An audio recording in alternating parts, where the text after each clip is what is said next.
Good evening and welcome to another episode of My Fiber Fun. Well, I'm back and I'm feeling good. I was actually able to go out today to get a few groceries. I did that later in the day and I've been back now for about an hour. So I'm just sitting here resting. Then earlier today, I said, well, it's time to get going again. So I did some cleaning in the backyard. I pulled a few weeds. I did get that potato bed ready. And that was fairly easy because I forgot in that particular garden bed where I'm going to be planting the potatoes in the ground, I had put leaves and hay in that bed. And so, of course, it was full of weeds. So I got the weeds up. But after I pulled up the weeds, I just took a little rake and just kind of, tossed the stuff that's in there around. I don't have to do any digging or anything. And the weeds pulled up real easy because it rained on yesterday. And that's when I had pulled the weeds. And then today I just did a little raking of it. So all I have to do is just add a couple of bags of soil and that potato bed is ready. So my potatoes, they were shipped out on today. I got my notification. I ended up having to order them from eBay. I initially ordered them from a store we have called Menards. And they sent me a text saying that they no longer had the potatoes in stock. So they refunded me. So then I had to scramble. So what I did was I went on eBay to one of my farmers. And when I did that, one farmer had them.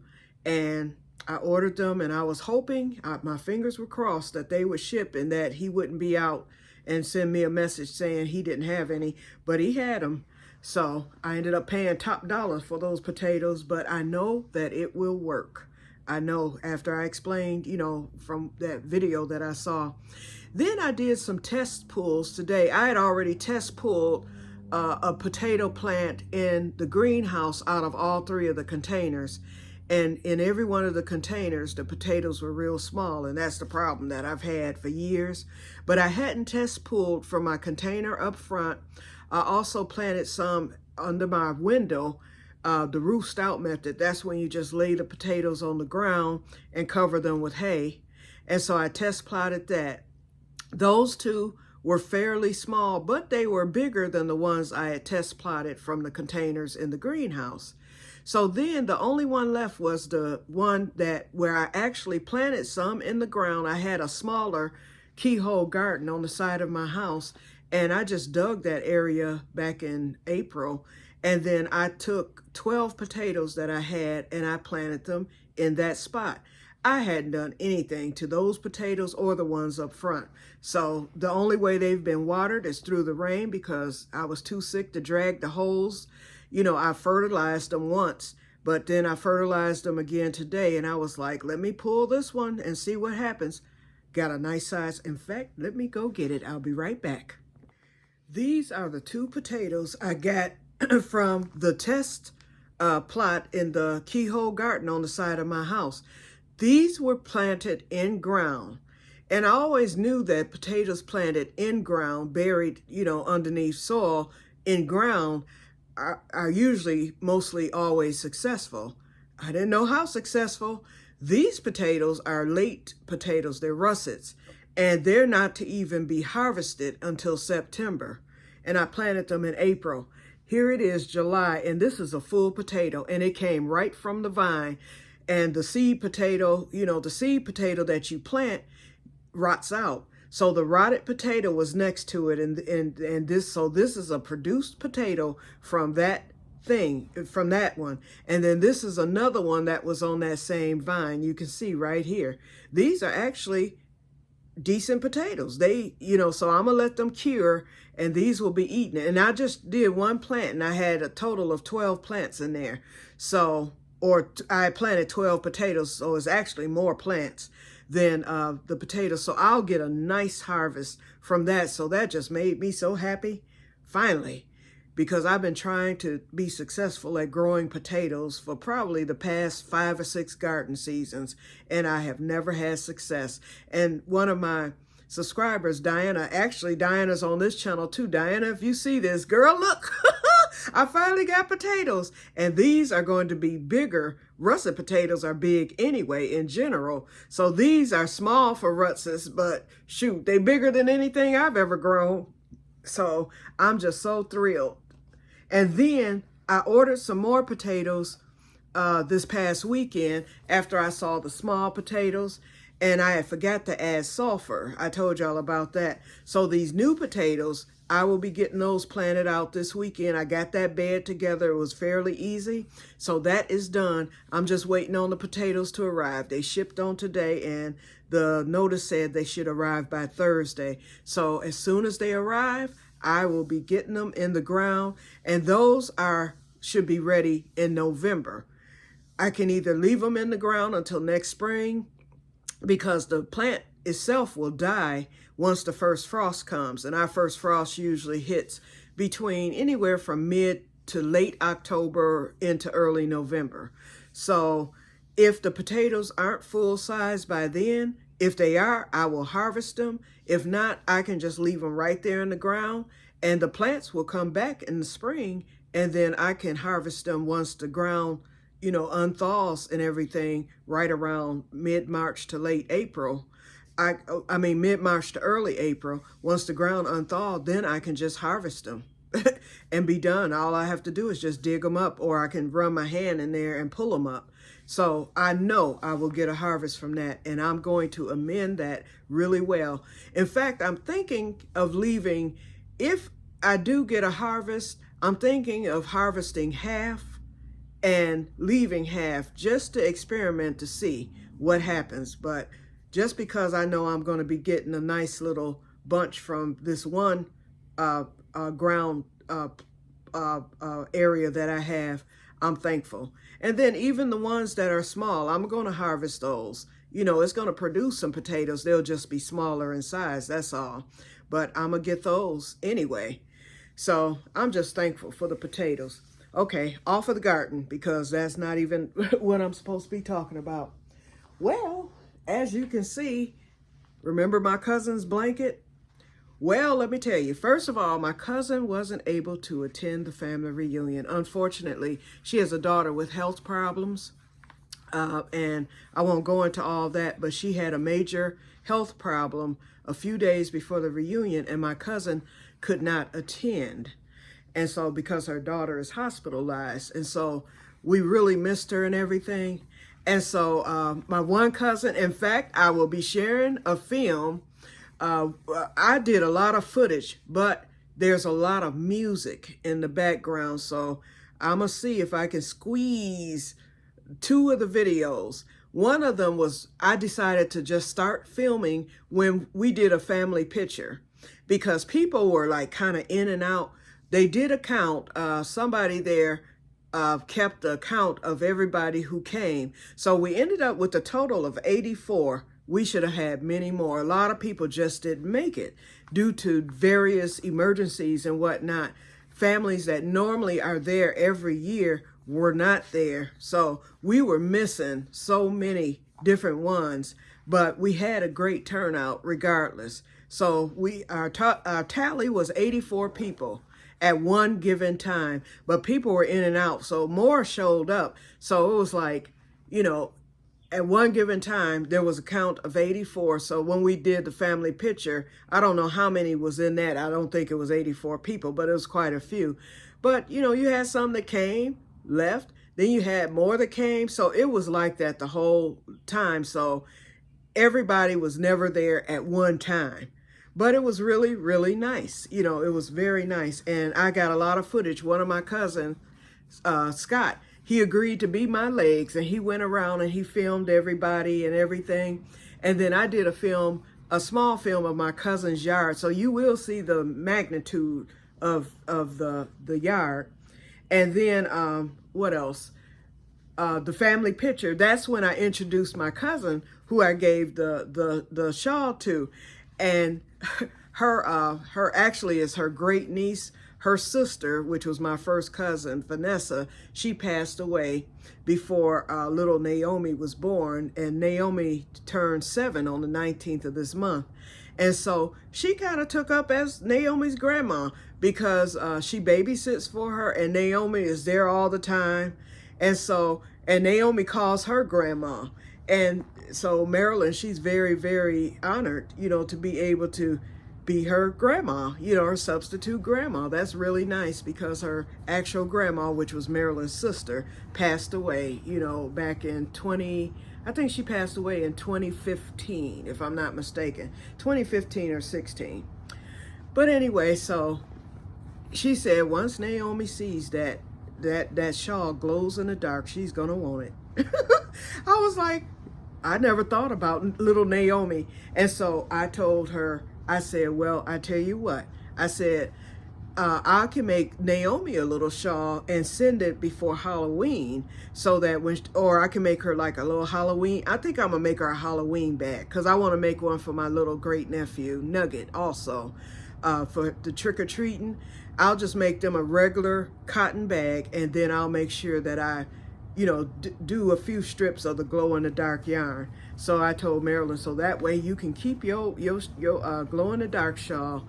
Naomi, she might want a little shawl. I don't know. I might do her a little shawl, because she's a little kid, so, she'll be 7. So I may do her just a little shawl, and then put her a strip of glow-in-the-dark on the shawl, and then make her a little trick-or-treat bag as well.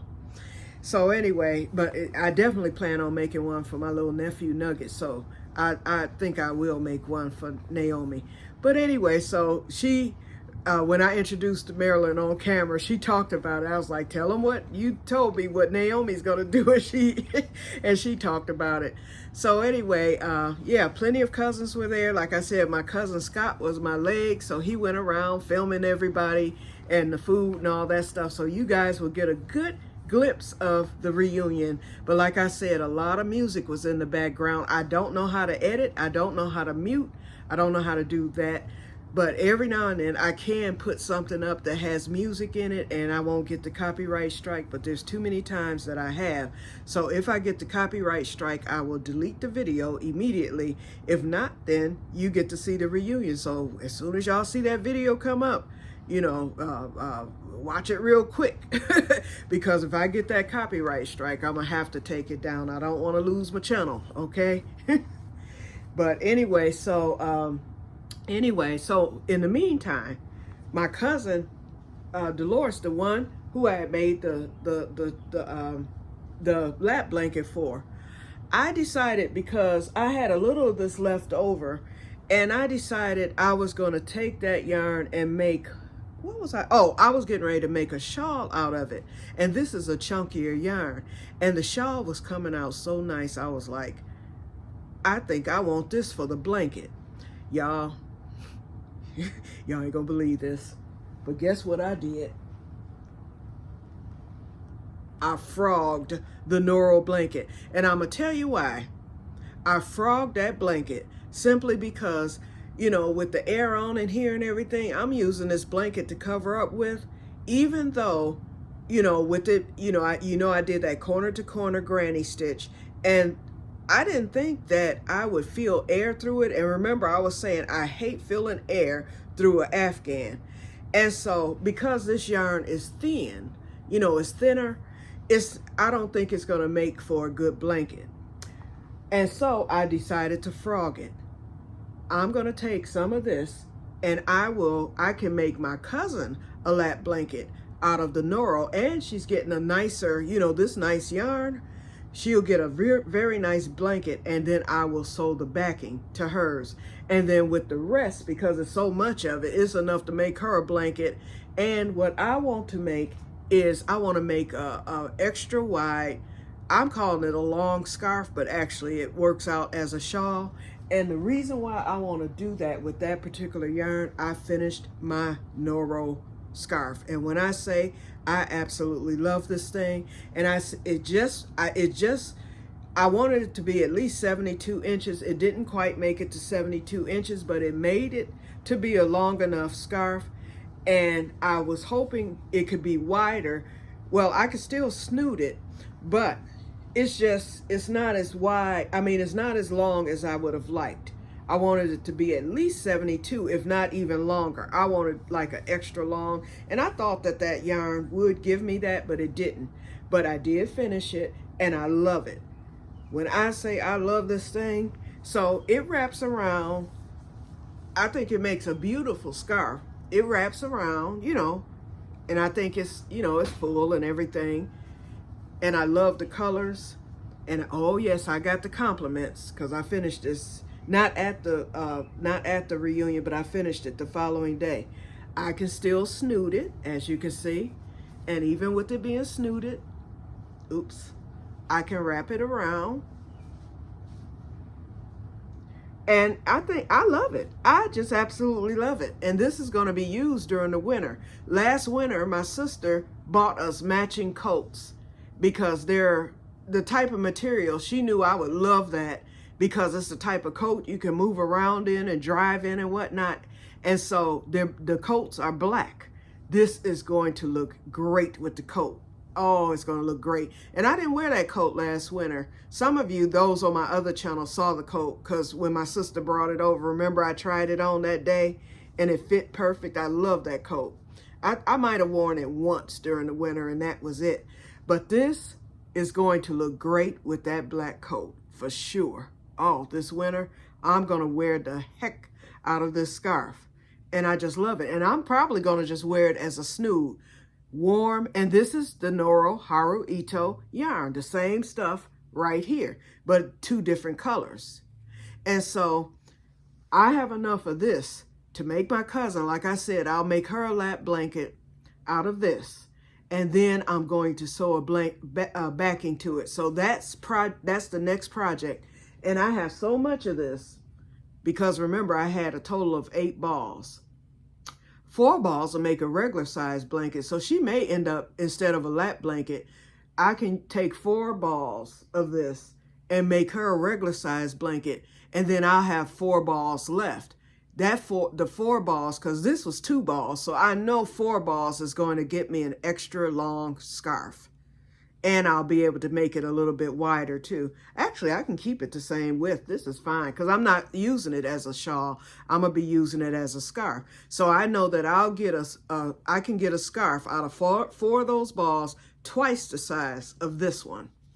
And that will be plenty because I'll be able to wrap it around 4 times. Wait, yeah, 1, 2. Yeah, I'll be able to wrap it 4 times and just wear it as a scarf. And it'll also match the coat as well. So, and then I can also wear it as a shawl if I want to put it over my shoulders. And the yarn is thinner and I'm not going to need to put no type of backing to it or anything like that. And so if it comes out like this, I'ma just love it. So this is why, I went on and frogged this. And so my cousin, I think she's going to like this better because of the colors. She's going to know it's something special and she deserves it. And it's more expensive yarn. And it's a better fiber. Remember, this is part acrylic, 10% silk, and it's another material in this, but it's chunky. That's what I like about this. So the Afghan that I'm frogging this, that will give me, because I had 7 skeins left over, 7 balls of this, it's the Barocco Chunky Remix. And remember, I've said a million times, it didn't look chunky, it didn't feel chunky, but it crochets up chunky. It's nice, it's the perfect chunk, okay? This is going to make the perfect Afghan. So I'm frogging hers, and that way I will have a total of 18 balls of this, and that will be enough for me to make myself a nice nice blankie, because I want me a nesting snuggle blanket for this winter. And because it's chunky, I'm going to use a texture stitch. I'm going to do the Suzette stitch, which is, remember, it starts with the single crochet, then a double crochet in the same one, then you skip 2, and then you go all the way across with that. And then, the Suzette is a nice textured stitch. And it's going to make a beautiful blanket, and it's not going to have any holes. It's going to be nice and thick, and it's just going to be perfect. So, and now I have time because my cousin did not know that I had made her, the chunky blanket, and she just doesn't know. So I can still do this. I can get hers made up, and then I can always take it to her or whatever. I'll see her, before the winter. And so I'm going to get started after we finish our project with the watermelon bags. And then I'll be working two things at once. And even if this goes into the winter, that's okay. I'll finish it before it gets too cold. January is when it gets crazy here with the cold. So I know I'll be finished with this by January. That's when I want this done. So I have plenty of time, 6 months.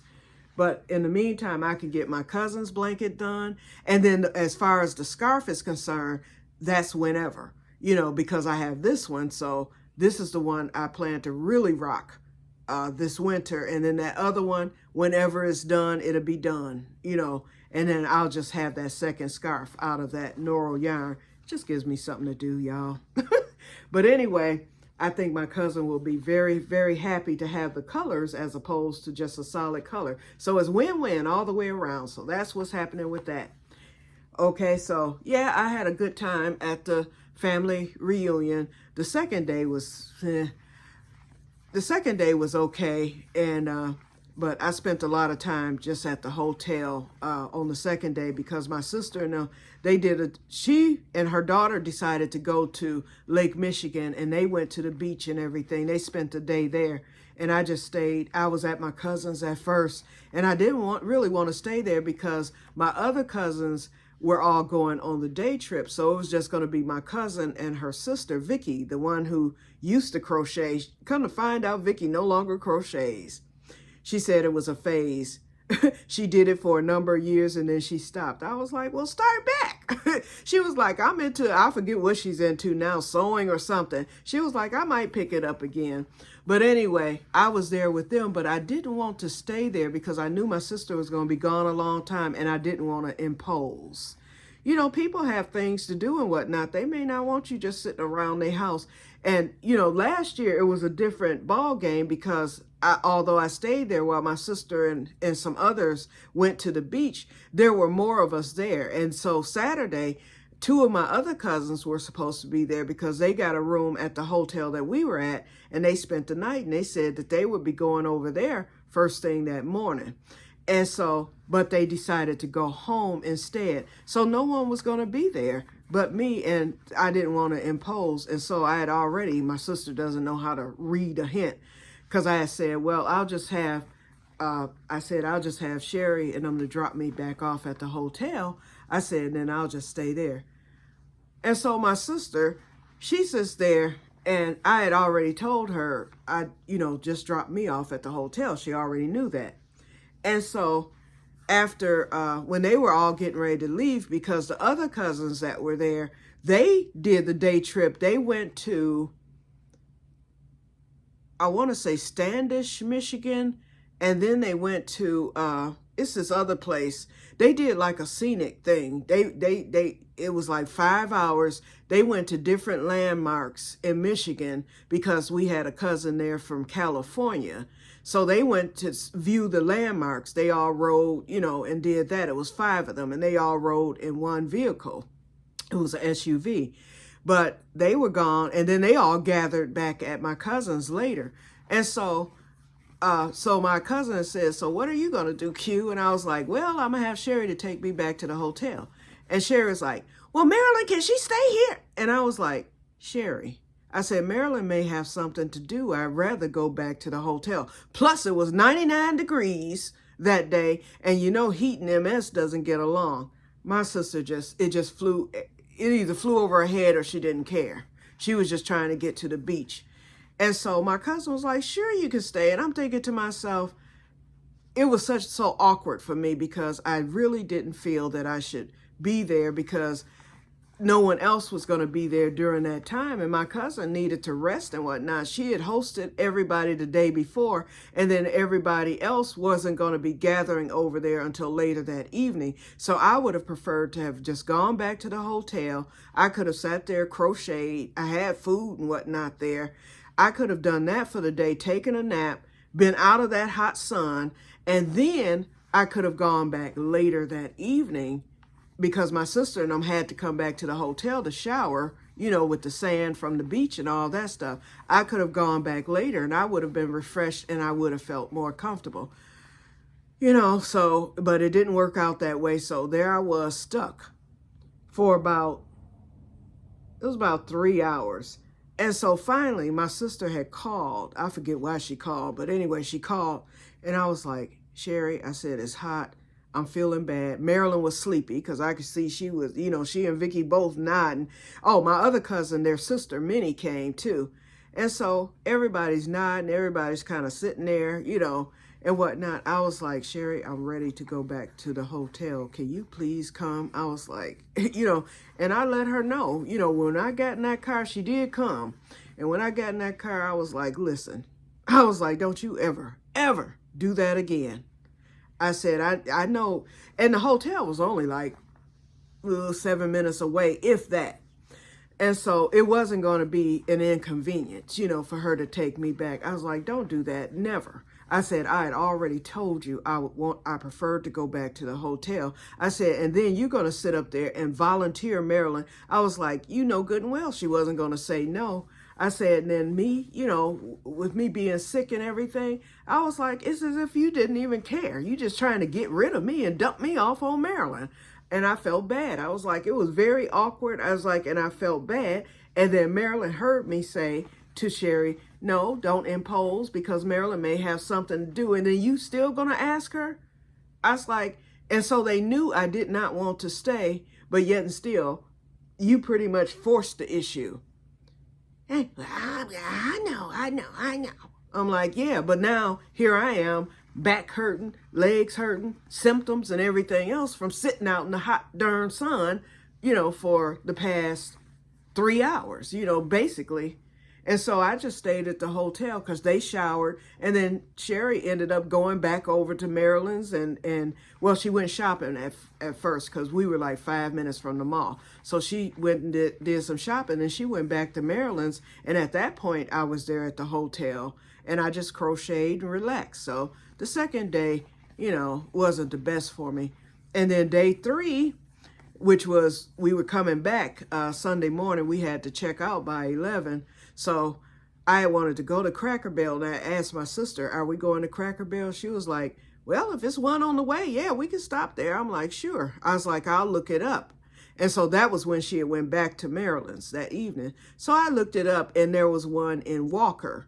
And so basically you hit 96, which was the highway that we drove, but then you had to take exit 24, and then it was going to be a 6-mile ride to the Cracker Barrel, and then coming back 6 miles, and then to get back to 96. That's out of the way. No, I'm not doing that. No. Unless you find one that's straight off the highway. So there was one in Lansing, Michigan. But the way that one was set up was you had to jump from 96 to this other highway, and then you exit to Cracker Barrel. So coming back, you would have had to do the same, jump on that other highway and then exit back to 96. No. So needless to say, my highlight did not occur going to Cracker Barrel. But my cousin is having a 70th birthday party in August, on the 9th of August, and I'm invited to that. I think I'm going to drive myself and get my own hotel room on the 9th of August. So I'm going to save my little penny so I can get there. And I'll just drive myself, get a hotel room for the night because the party is on Saturday. And then I can come home Sunday morning. So I'll just drive myself this time. So I'll get to see all the people that I saw this weekend. And guess what? Where Q's going to go when I come home Sunday morning by myself. I'm going to Cracker Barrel. Oh, I'm getting that trip in, okay?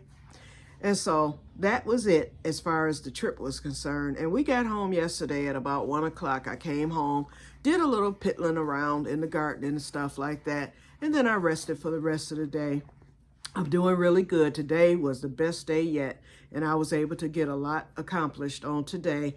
And I went to get groceries and whatnot. So it's been a good day today. So I'm feeling much, much better now. Much, much better. So slap me 5. Now let me tell y'all what I did before I get off of here. Okay. Of course, y'all know that the tutorial for the crochet along, I said, yesterday evening, it was just a perfect quiet evening. So I was like, I can start the tutorial. I could do part 1 and do the, the small part of it. And so I did that where I made the base of the bag. The tutorial was done. Guess what I did, y'all? Because like I said, when we get to, once I show you what to do for the row, I said, I'll pause it and I'll be back at the end of the row. That went just well until we got to row 5. I forgot to pause it, y'all. And so it had me crocheting. I'm sitting up there watching YouTube. I'm doing all this stuff and I forgot. And so next thing I know, the bag was just about, I got to the part where you add the watermelon part. And so I have to scrap that whole, well, actually, I'm not going to, well, yeah, I have to scrap the whole video. But for part 1, I have to reshoot that video. So I'm going to reshoot it tonight. Okay, y'all? And so, but let me tell you, it's a cute bag. In fact, I should show it to you because I'm halfway through with the bag. So I'll reshoot part 1 where we do the base of the bag because there's a certain way that I make my base.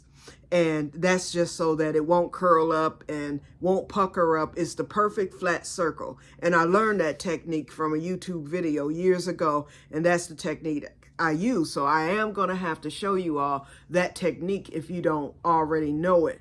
And you may not, So, and these are the increased rows. So I will do the increased row video. I have to reshoot that after I messed up big time on that other one.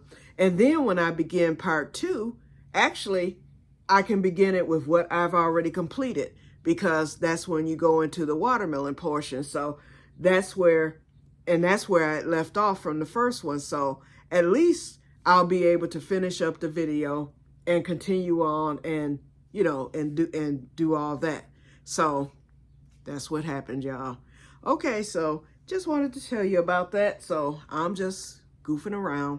So I'm back now. So, I'll be responding to you all and whatnot and all that good stuff. So I'll keep you updated with this. I need to start a second ball because I still have a ways to go with taking this down. This looks like a big egg. Okay, so I'm going to finish doing this and then I'm going to be starting on my cousin's blanket tonight. After I finish reshooting that video, then I'll be starting on my cousin's blanket and everything. So I will see you guys later and may God bless you all. But like I said, I just love the snood. That's why, and you see I kept it on through the whole video because I love it. Okay? But, oh, look at it. Okay. So, you know what? You can get 2 balls of Noro yarn, and you know that Noro Haruito is still on clearance. And if you go to Little Knits, they always have clearance yarns and stuff, and you always find Noro.